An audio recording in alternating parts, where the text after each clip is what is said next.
11 भगवान रामचंद्र का विश्व पर राज्य करना। इस अध्याय में बताया गया है कि भगवान रामचंद्र किस तरह अपने छोटे भाइयों सहित अयोध्या में रहे और उन्होंने किस तरह विभिन्न यज्ञों को संपन्न किया। भगवान रामचंद्र ने अपनी पूजा करने वाले अनेक यज्ञ संपन्न किए और इन यज्ञों के अंत में उन्होंने होता, अध्वर्यु, उद्गाता तथा ब्रह्मा पुरोहितों को दान में भूमि दी। उन्होंने उन्हें क्रमश पूर्वी, पश्चिमी, उत्तरी तथा दक्षिणी दिशाएं दे दी और जो शेष रहा उसे आचार्य को दे दिया। सभी ब्राह्मणों ने भगवान राम की ब्राह्मणों में श्रद्धा तथा अपने दासों के प्रति उनके वात्सल्य को देखा, अतएव उन्होंने भगवान को स्तुति की और जो कुछ भी दान में उनसे लिया था उसे लौटा दिया। उन्होंने भगवान द्वारा दिए गए ज्ञान को हृदय से स्वीकार किया तथा उसे ही पर्याप्त दान समझा। तब भगवान सामान्य पुरुष का वेश बनाकर अपने प्रति लोगों की धारणा जानने के उद्देश्य से अपनी राजधानी में घूमने लगे। अकस्मात एक रात उन्होंने एक व्यक्ति को अपनी पत्नी से बातें करते सुना जो पराये पुरुष के घर गई थी। उस व्यक्ति ने अपनी पत्नी को डांटते हुए सीता देवी के चरित्र पर संदेह व्यक्त किया। भगवान तुरंत ही घर लौट आए और ऐसे लोकापवादों से डरकर उन्होंने सीता देवी का संग ऊपरी मन से त्यागने का निश्चय किया। इस तरह उन्होंने सीता देवी को वनवास दे दिया। वे गर्भिणी थी, अतएव उन्होंने वाल्मीकि मुनि के आश्रम में शरण ली जहां उनके जुड़वा पुत्र लव तथा कुश उत्पन्न हुए। अयोध्या में लक्ष्मण के 2 पुत्र उत्पन्न हुए, अंगद तथा चित्रकेतु।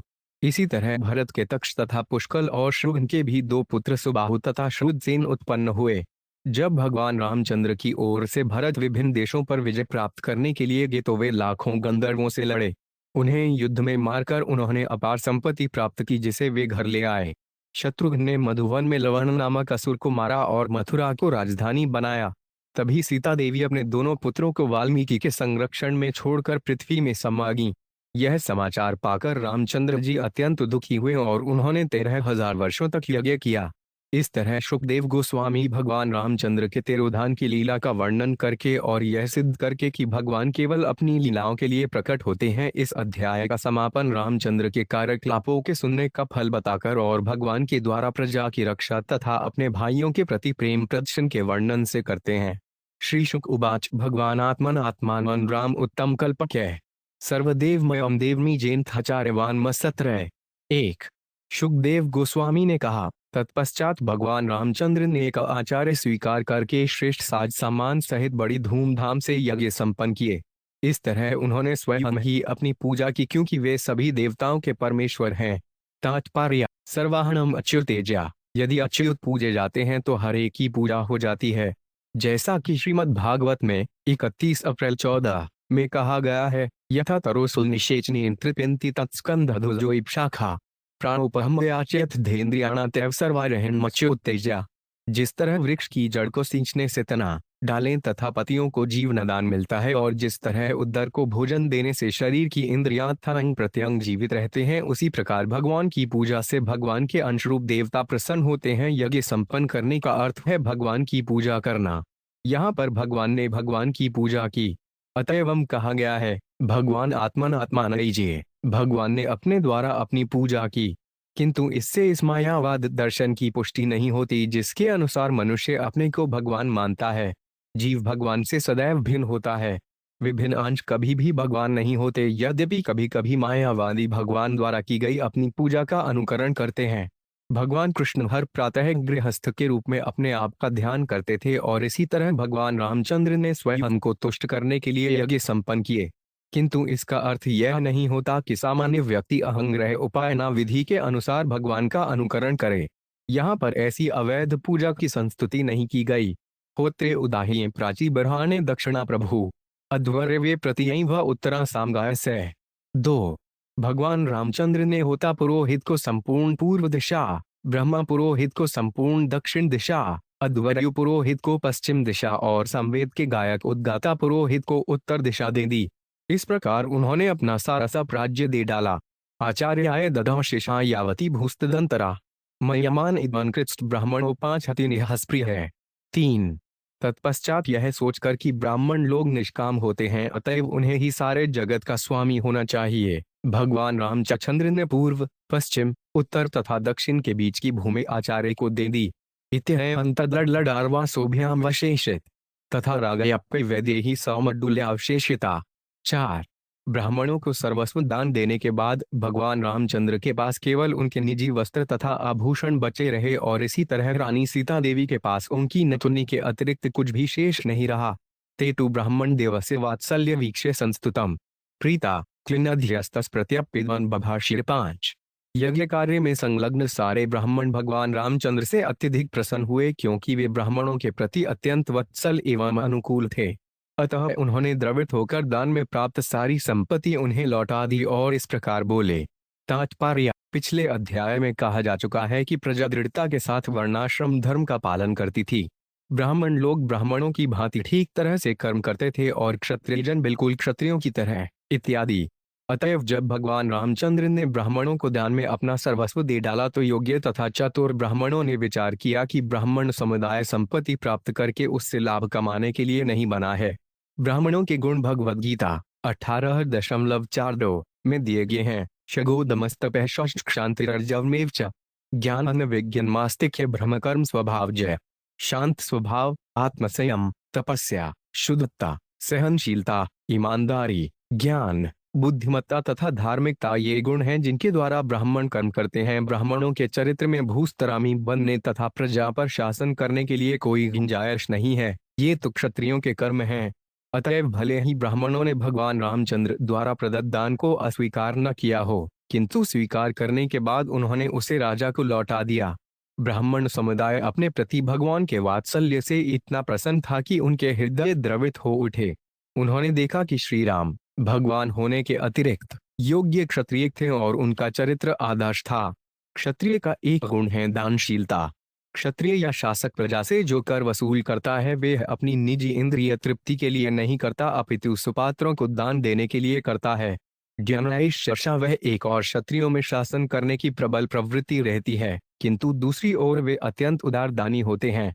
जब महाराज युधिष्ठिर दान देते तो वे दान वितरण करने का कार्य कर्ण को सौंपते थे। कर्ण दाता कर्ण के रूप में विख्यात थे। दाता शब्द अत्यंत उदार भाव से दान देने वाले का सूचक है। राजा लोग प्रचुर मात्रा में अन्न का संग्रह करते थे और जब भी अकाल पड़ता तो वे अन्न का दान देते थे। क्षत्रिय का कर्तव्य है कि वह दान दे और ब्राह्मण का कर्तव्य है कि दान ले, किंतु शरीर निर्वाह से अधिक मात्रा में नहीं। अतः जब भगवान ने ब्राह्मणों को इतनी अधिक भूमि दान में दे दी तो उन्होंने उसे लौटा दिया क्योंकि वे लालची नहीं थे।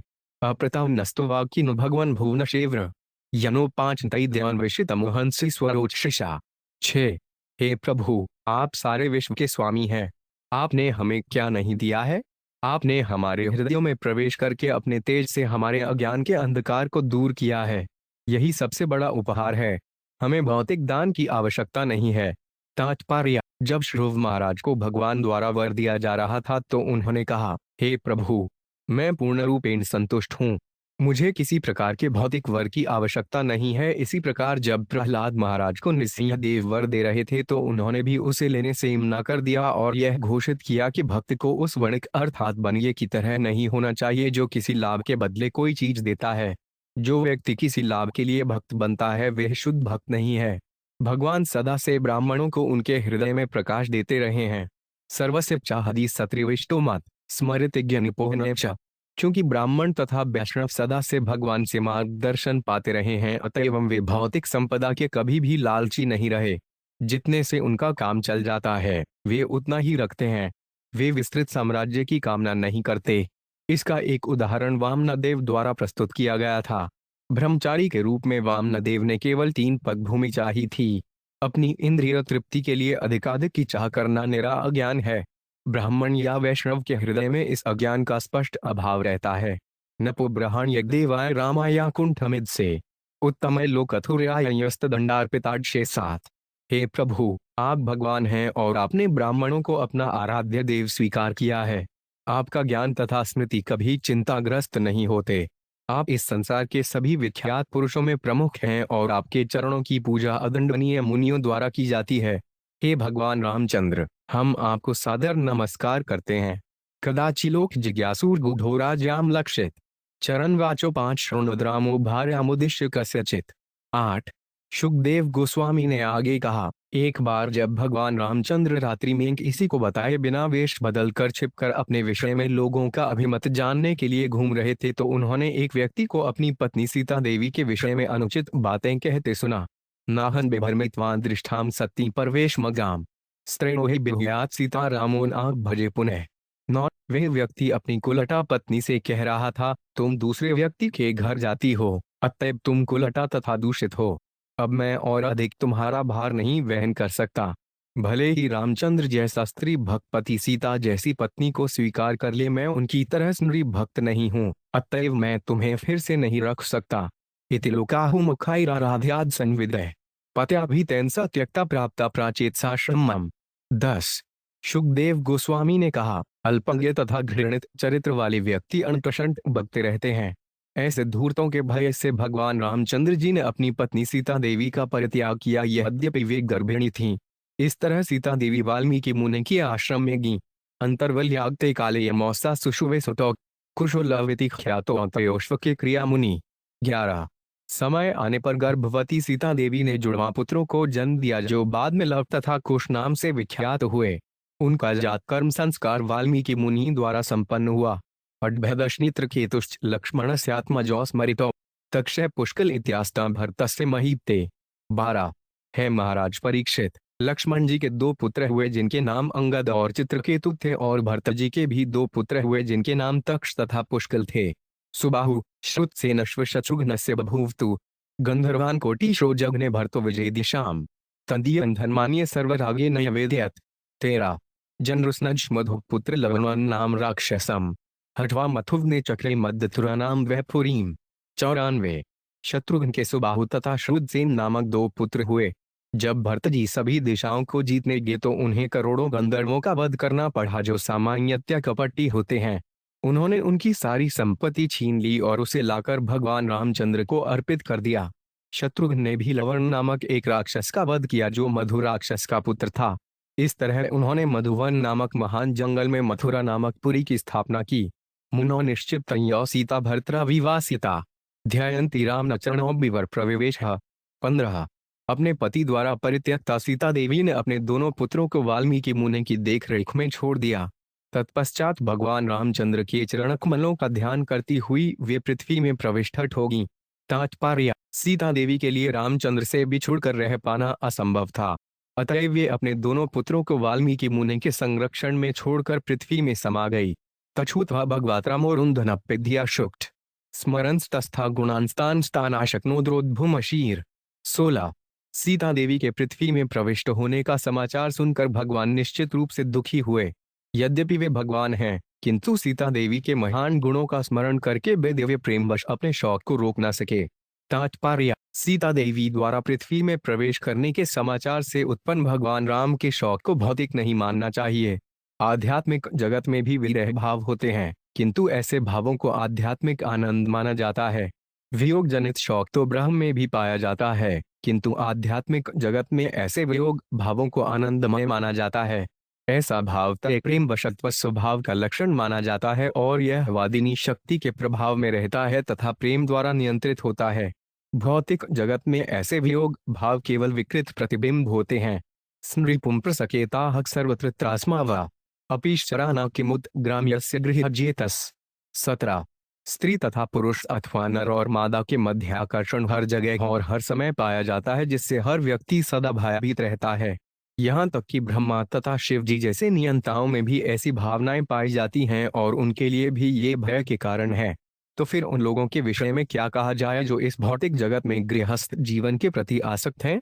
तात्पर्य, जैसा कि पहले बताया जा चुका है, जब आध्यात्मिक जगत से प्रेम तथा दिव्य आनंद के अनुभवों का इस जगत में विकृत प्रतिबिंब पड़ता है तो वे बंधन का कारण बन जाते हैं। जब तक इस जगत में पुरुष स्त्रियों के प्रति और स्त्रियां पुरुषों के प्रति आकर्षित होती रहेंगी, तब तक जन्म मृत्यु का चक्र चलता रहेगा। किंतु आध्यात्मिक जगत में जन्म मृत्यु का कोई भय न होने से ऐसी वियोग की भावनाएं दिव्य आनंद की कारण स्वरूपा हैं। वास्तव में अनुभवों की विविधता होती है, किंतु वे सब दिव्य आनंद के समान गुण वाले हैं। ततूर्ध्व ब्रह्मचर्य धार्य नजहत प्रभु त्रयोदशाब्द सहस्त्रमग्निहोत्रम खंडितम। 18। सीता द्वारा पृथ्वी में प्रवेश करने के बाद भगवान रामचंद्र ने पूर्ण ब्रह्मचर्य का पालन किया और 13,000 वर्षों तक वे अनवरत अग्निहोत्र यज्ञ करते रहे। स्मरता हृदय विनयस्य विध अंदंड कंटक्य स्वपाद पल्लवन राम आत्मज्योतिर्गाततः। 19 यज्ञ पूरा कर लेने के बाद दंडकारण्य में रहते हुए भगवान रामचंद्र के जिन चरण कमलों में कभी कभी कांटे चुभ जाते थे, उन चरण कमलों को उन्होंने उन लोगों के हृदयों में रख दिया जो उनका निरंतर चिंतन करते हैं। तत्पश्चात वह ब्रह्मज्योति से परे अपने धाम वैकुंठ लोक में प्रविष्ट हुए। तात्पर्य: भगवान के चरण कमल सदैव ही भक्तों द्वारा ध्यान करने योग्य हैं। जब रामचंद्र जी दंडकारण्य के जंगल में घूमते थे तो कभी कभी उनके चरण कमलों में कांटे चुभ जाया करते थे। भक्तगण इसे सोचकर मूर्छित हो जाते हैं। भगवान को इस जगत के किसी कार्य या कारण से किसी प्रकार की पीड़ा या हर्ष का अनुभव नहीं होता, किंतु भक्तों को सह्य नहीं कि भगवान के चरण कमलों में एक भी कांटा चुभे। गोपियां कृष्ण के विषय में ऐसा ही सोचती थीं। जब जंगल में घूमते हुए उनके पांवों में कंकड़ तथा बालू के कण चुभ जाते थे। भक्तों के हृदय में उठने वाली पीड़ा को कर्मी, ज्ञानी या योगीजन नहीं समझ सकते। जिन भक्तों को यह सोचना भी सही नहीं था कि भगवान के चरण कमलों में एक कांटा भी गड़े, उन्हें भगवान के तिरोधान के बारे में सोचने से उत्पन्न वेदना सहन करनी पड़ी, क्योंकि भगवान को इस जगत में अपनी लीलाएं समाप्त करके अपने धाम वापस लौटना पड़ा। आत्मज्योति शब्द महत्वपूर्ण है। ब्रह्मज्योति जिसकी प्रशंसा विज्ञानी या एकेश्वरवादी दार्शनिक करते हैं, जो मुक्ति के लिए उसमें प्रवेश करना चाहते हैं, भगवान के शरीर की किरणों के अतिरिक्त और कुछ भी नहीं है। यस्य प्रथा प्रभवतो जगदंड कोटि कोटिश विशेषक सुधादि विधति विनय वर्ल निष्कलम नंतक्षे बसूत गोविंदमादि रुष्मंतमहन भजामि। मैं उन आदि भगवान गोविंद की पूजा करता हूँ जो महान शक्ति से युक्त हैं। उनके दिव्य स्वरूप का प्रखर तेज निर्विशेष ब्रह्म है, जो परम पूर्ण तथा असीम है और जो करोड़ों ब्रह्मांडों में असंख्य लोकों के रूप में उनके विविध ऐश्वर्यों सहित दृश्य होता है। ब्रह्म संहिता 5.40। ब्रह्मज्योति आध्यात्मिक जगत की शुरुआत है और इसके परे वैकुंठ लोक है। दूसरे शब्दों में ब्रह्मज्योति वैकुंठ लोकों के बाहर रहती है, जिस प्रकार सूर्य का प्रकाश सूर्य से बाहर रहता है। सूर्य में प्रवेश करने के लिए सूर्य के प्रकाश को पार करना होगा। इसी प्रकार जब भगवान या उनके भक्त वैकुंठ लोकों में जाते हैं तो उन्हें ब्रह्मज्योति पार करके जाना होता है। ज्ञानी या एकेश्वरवादी दार्शनिक निराकार ब्रह्म की धारणा रखने के कारण वैकुंठ लोकों में प्रवेश नहीं कर सकते, किंतु ब्रह्मज्योति में जे सदा के लिए रुके भी नहीं रह सकते। अतएव ने कुछ काल बाद पुनः इस जगत में आ गिरते हैं। आरहम कृच्छेन पदवन तत्ता पतंत्यधो 5 नाहत युष्मदग्रय। भागवत 10 फरवरी 1932। वैकुंठ लोक ब्रह्मज्योति से घिरे हैं, अतएव शुद्ध भक्त के बिना कोई यह ठीक से नहीं समझ सकता कि वैकुंठ लोक हैं क्या। नेदन्यशोर गुप्ते सूर्याचनयात लीलात्नोर्धिक साम्य विमृक्त धाम रक्षोधोजल शदि बंधन वस्त्र पूज्याय कितस्य शत्रुहन्ने कपह सहाया। 20 विभिन्न लीलाओं में सदैव संलग्न दिव्य देहधारी भगवान रामचंद्र का वास्तविक यश इसमें नहीं है कि उन्होंने देवताओं के आग्रह पर बाणों की वर्षा करके रावण का वध किया और समुद्र पर सेतु का निर्माण किया। न तो कोई भगवान रामचंद्र के तुल्य है, न उनसे बढ़कर। अतएव उन्हें रावण पर विजय प्राप्त करने में वानरों से कोई सहायता लेने की आवश्यकता नहीं थी। तात्पर्य: वेदों में कहा गया है, श्वेताश्चतर उपनिषद 6.8, न तस्य कार्यकरणञ्च विद्यते न तत्समश्चाभ्यधिकश्न दृश्यते। परास्य शक्ति विविधैव श्रूयते स्वाभाविकी ज्ञानबलक्रिया च। भगवान को कुछ भी नहीं करना होता और कोई भी न तो उनके तुल्य है न उनसे बढ़कर है, क्योंकि उनकी विविध शक्तियों के द्वारा ही सब सहज भाव से और व्यवस्थित रूप से घटित होता है। भगवान को कुछ भी नहीं करना पड़ता। न तस्य कार्यकरणञ्च विद्यते, वे जो भी करते हैं वे उनकी लीला है। भगवान को किसी के अधीन रहकर कुछ भी कार्य नहीं करना पड़ता, फिर भी वे अपने भक्तों को रक्षा करने अथवा अपने शत्रुओं का वध करने के लिए प्रकट होते हैं। निसंदेह भगवान का कोई शत्रु नहीं हो सकता, क्योंकि उनसे बढ़कर कौन अधिक शक्तिमान हो सकता है। अतएव किसी के उनके शत्रु होने का प्रश्न ही नहीं उठता। किंतु जब उन्हें लीलाओं का आनंद लेना होता है तो वे इस भौतिक जगत में अवतरित होते हैं और मनुष्य की भांति कर्म करते हैं और इस तरह अपने भक्तों को प्रसन्न करने के लिए अद्भुत महिमामय कार्यकलाप करते हैं। उनके भक्त उन्हें विविध कार्यों में सदा विजयी होते देखना चाहते हैं। अतएव स्वयं को तथा भक्तों को प्रसन्न करने के लिए भगवान कभी कभी मनुष्य की भांति कर्म करने के लिए राजी होते हैं और भक्तों को संतुष्ट करने के लिए अद्भुत असाधारण लीलाएं करते हैं। यस्यामलनूप सदैव सुयशोयुद्रोनापि गायन्त्यधश्नमृषयोदिग्भेन्द्र पट्टम तम नागपाल वसुपाल किरीट जुष्टपदाम्बुजन रघुपति शरणं प्रपद्ये। 21। भगवान रामचंद्र का निर्मल नाम तथा यश सारे पापों के फलों को नष्ट करने वाला है। सारी दिशाओं में वे उसी तरह विख्यात है जिस तरह समस्त दिशाओं पर विजय पाने वाले हाथी का लटकता अलंकृत जुलाय हो। मार्कंडेय ऋषि जैसे महान साधु पुरुष अब भी महाराज युधिष्ठिर जैसे सम्राटों की सभाओं में उनके गुणों का गान करते हैं। इसी तरह सारे ऋषि तथा देवता, जिनमें शिव जी तथा ब्रह्मा जी भी सम्मिलित हैं, अपने अपने मुकुटों को झुकाकर भगवान की पूजा करते हैं। उन भगवान के चरण कमलों को मैं नमस्कार करता हूँ। सय स्परिष्टोड्भिदिग्वासन विष्टोड्नुक्तो 5 पिवा कोसलास्तेयु स्थान यत्र गच्छन्ति योगिन। 22।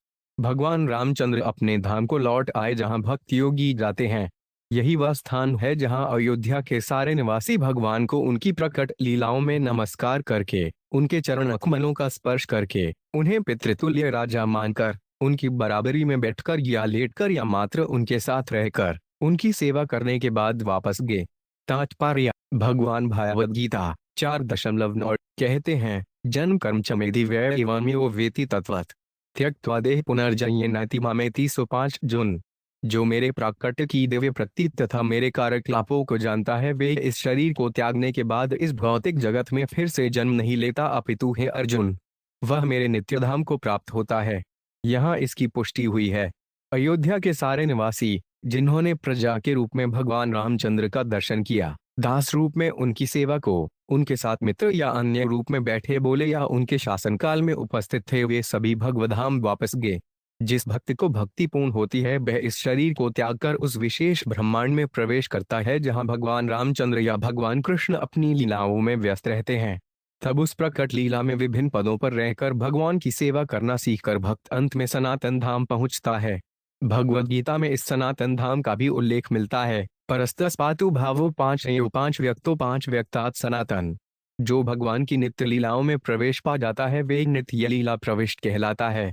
यह स्पष्ट और पर समझने के लिए कि रामचंद्र जी वापस करेंगे, यहाँ यह उल्लेख हुआ है कि वे उस विशेष स्थान को गए जहाँ भक्त योगी जाते हैं। निर्विशेषवादी श्रीमद् भागवत के कथन से इस भ्रम में पड़ जाते हैं कि इसका अर्थ यह है कि भगवान अपने ही तेज में प्रविष्ट हुए, अतः वे निराकार हो जाते हैं। किंतु भगवान तो पुरुष हैं और उनके भक्त भी पुरुष हैं। निसंदेह सारे जीव भी भगवान के समान भूतकाल में पुरुष थे, वर्तमान काल में भी पुरुष हैं और इस शरीर को त्यागने पर भी पुरुष बने रहेंगे। इसकी पुष्टि भगवद गीता में भी हुई है। पुरुषो रामचरितम् श्रवणैरुपथद्धारयन् आनुशंसिक प्रोराजन कर्मबंधहर्ति पुच्यते। तेज है राजा परीक्षित, जो भी व्यक्ति भगवान रामचंद्र के गुणों से संबंधित कथाओं को कानों से सुनता है वे अंततोगत वाईशा के रोग से मुक्त हो जाएगा और फलस्वरूप कर्म बंधन से छूट जाएगा। तात्पर्य: इस जगत में हर व्यक्ति किसी न किसी से ईर्ष्या करता है। यहाँ तक कि धार्मिक जीवन में भी यदि कोई भक्त आध्यात्मिक कार्यों में आगे बढ़ चुका होता है तो अन्य भक्त उससे ईर्ष्या करने लगते हैं। ऐसा ईर्ष्यालु भक्त जन्म मृत्यु के कारण से पूर्णतया मुक्त नहीं हो पाता। जब तक कोई जन्म मरण के बंधन से पूर्णतया मुक्त नहीं ही जाता तब तक वे सनातन धाम में प्रविष्ट नहीं हो सकता। देह की उपाधियों से प्रभावित होकर मनुष्य ईर्ष्यालु बनता है, किंतु मुक्त भक्त को शरीर से कुछ भी लेना देना नहीं रहता, अतः वे दिव्य पद पर पूर्णतया स्थित रहता है।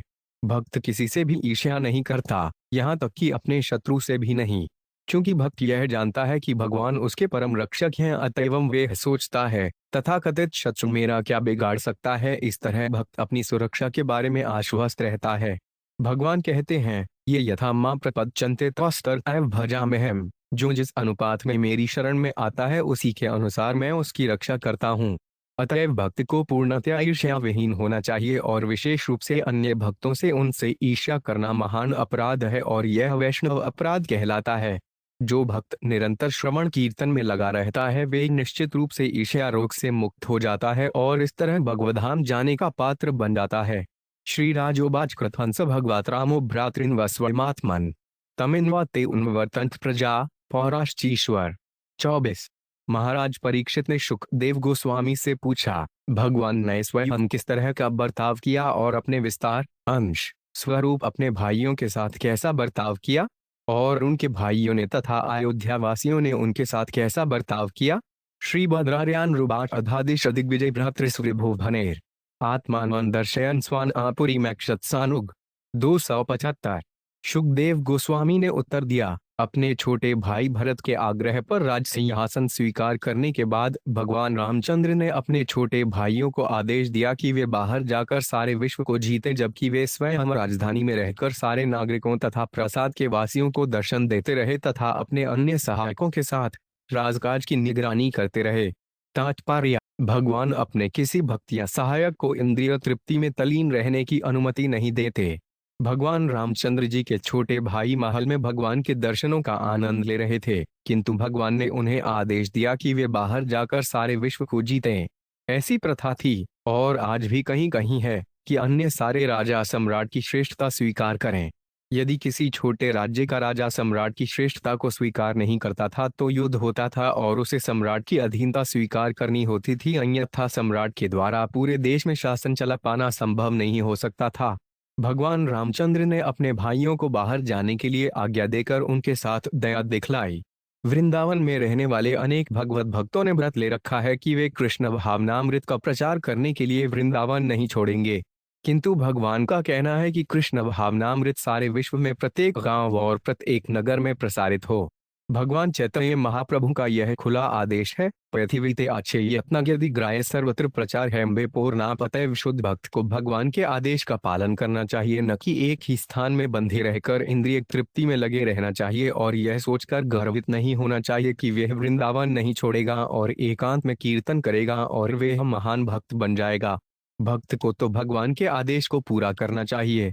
चैतन्य महाप्रभु ने कहा है, यारे देख तारे कह कृष्ण उपदेश। अतएव हर एक भक्त को चाहिए कि वह जिस किसी से भी मिले उससे भगवान का आदेश मानने को कहें और इस प्रकार उपदेश द्वारा कृष्ण भावनामृत का प्रसार करें। भगवान कहते हैं, सर्वधर्मन् परित्यज्य मामेक शरणं व्रज। सारे धर्मों को त्याग कर केवल मेरी शरण ग्रहण करो। यही भगवान का आदेश है। हर एक को इस आदेश को मानना चाहिए, क्योंकि यह दिग्विजय है। प्रत्येक सैनिक अर्थात भक्त का यह धर्म है कि वे हर एक पर इस जीवन दर्शन को ग्रहण करने के लिए जोर डाले। निसंदेह जो कनिष्ठ अधिकारी हैं वे उपदेश नहीं देते, किंतु भगवान उन पर भी कृपा दृष्टि डालते हैं, जैसे कि भगवान ने अयोध्या में स्वयं ठहरकर लोगों को अपना दर्शन दिया। किसी को गलती से यह नहीं सोचना चाहिए कि भगवान ने अपने भाइयों को अयोध्या छोड़ने के लिए आज्ञा इसलिए दी क्योंकि वे प्रजा पर विशेष कृपालु थे। भगवान हर एक पर दयालु हैं और वे जानते हैं कि हर व्यक्ति पर उसकी क्षमता के अनुसार किस प्रकार दया की जाए। जो व्यक्ति भगवान के आदेश का पालन करता है वह शुद्ध भक्त है। आसिक मार्गा गंधोदे करुणा मत शीघ्र है स्वामी नन प्राप्त आलोक्य मत आवासूत्रा में। 26। भगवान रामचंद्र के शासन काल में अयोध्या की सड़कें सुगंधित जल से तथा हाथियों द्वारा अपनी सूंडों से फेंके गए सुगंधित तरल की बूंदों से सींची जाती थीं। जब नागरिकों ने देखा कि भगवान स्वयं ही इतने वैभव के साथ शहर के मामलों की देखरेख कर रहे हैं तो उन्होंने इस वैभव की भूरी भूरी प्रशंसा की। तात्पर्य: हमने रामचंद्र जी के शासनकाल में राम राज्य के वैभव के विषय में सुन रखा है। यहाँ पर भगवान के राज्य वैभव का एक उदाहरण प्रस्तुत है। अयोध्या की सड़कें न केवल बुहारी जाती थीं वरन सुगंधित जल तथा हाथी की सूंडों द्वारा छिड़के गए सुगंधित तरल से सींची जाती थीं। उस समय छिड़काव करने वाले यंत्रों की जरूरत नहीं पड़ती थी, क्योंकि हाथियों में जल को अपनी सूंड में भरकर छिड़कने की सहज शक्ति पाई जाती है। हम इसी एक उदाहरण से शहर के वैभव का पता लगा सकते हैं। इसे वास्तव में सुगंधित जल से छिड़का जाता था। यही नहीं, नागरिकों को भगवान द्वारा राज्य के सारे मामलों की स्वयं निगरानी करते देखने का सौभाग्य प्राप्त था। वे आलसी सम्राट न थे, जैसा कि हम उनके कार्यों से देखते हैं कि राजधानी से दूर के मामलों की देखरेख करने तथा जो सम्राट के आदेशों का पालन न करे उसे दंड देने के लिए उन्होंने भाइयों को भेज रखा था। यह दिग्विजय कहलाती है। नागरिकों को शांत जीवन बिताने की सारी सुविधाएं प्राप्त थीं और वे वर्णाश्रम धर्म के अनुसार समुचित लक्षणों से संपन्न थे। जैसा कि हम पिछले अध्याय में देख चुके हैं, वर्णाश्रम गुणान्विता नागरिकों को वर्णाश्रम प्रणाली के अनुसार प्रशिक्षण प्राप्त था। लोगों का एक वर्ग ब्राह्मण था, एक अन्य वर्ग क्षत्रिय था, एक तीसरा वर्ग वैश्यों का था और चौथा वर्ग शूद्रों का था। ऐसे वैज्ञानिक विभाजन के बिना अच्छी नागरिकता का प्रश्न ही नहीं उठता। राजा उदार तथा कर्तव्यपरायण होने के कारण अनेक यज्ञ करता था और प्रजा को पुत्रवत मानता था। नागरिक भी वर्णाश्रम प्रणाली में प्रशिक्षित होने से अत्यंत आज्ञाकारी एवं सुसंयमित थे।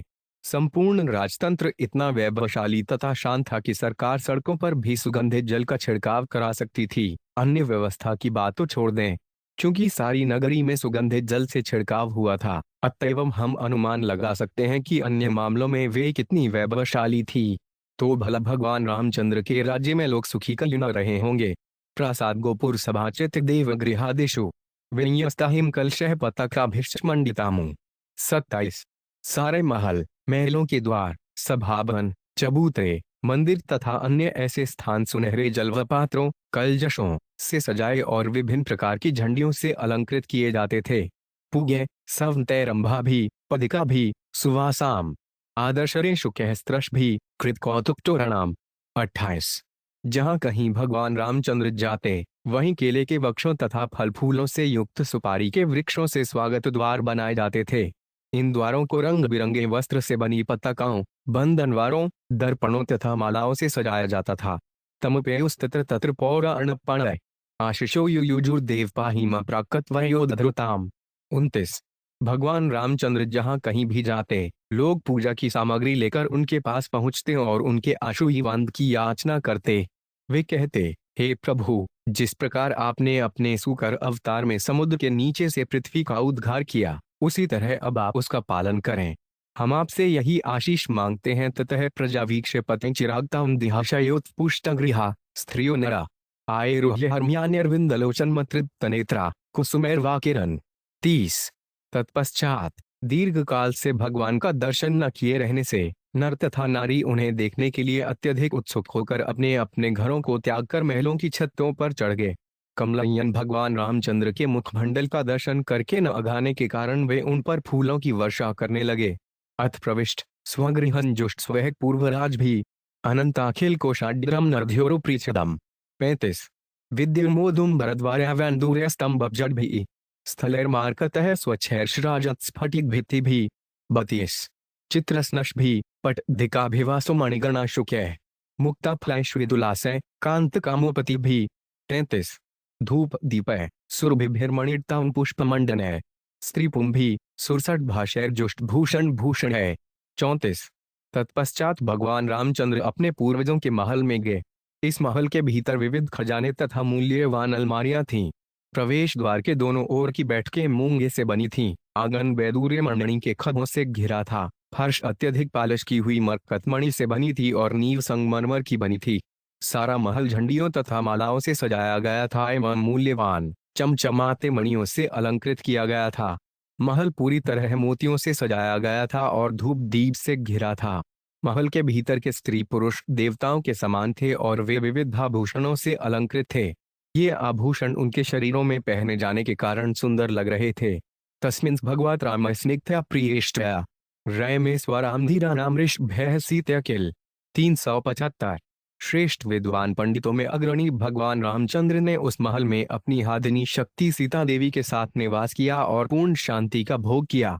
बुभुजे चयधा कालन का मान धर्मम पीड्यन वर्षपुगान बाहुत्रोनाम विद्याताय प्रपलव। 36। धर्म के सिद्धांतों का उल्लंघन किए बिना उन रामचंद्र ने जिनके चरण कमलों की पूजा भक्तगण ध्यान में करते हैं, जब तक चाहा दिव्य आनंद की सारी सामग्री का भोग किया। इस प्रकार श्रीमद् भागवत के 9वें स्कंद के अंतर्गत भगवान रामचंद्र का विश्व पर राज्य करना नामक 11वें अध्याय के भक्ति वेदांत तात्पर्य पूर्ण हुए।